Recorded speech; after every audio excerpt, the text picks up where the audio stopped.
পরাণ ঘাসে নতুন বিয়ের ফুল ফুটিছে।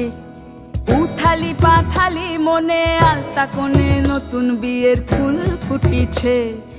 আশ্বিন ফাগুন মাসে পরাণ ঘাসে নতুন বিয়ের ফুল ফুটিছে। উথালি পাথালি মনে আলতা কোণে নতুন বিয়ের ফুল ফুটিছে। হেই হো পিয়ালি রে, হেই হো দুলালি রে, হেই হো পিয়ালি রে, হেই হো দুলালি রে। আসিল ফাগুন মাসে পরাণ ঘাসে নতুন বিয়ের ফুল ফুটিছে। উথালি পাথালি মনে আলতা কোণে নতুন বিয়ের ফুল ফুটিছে।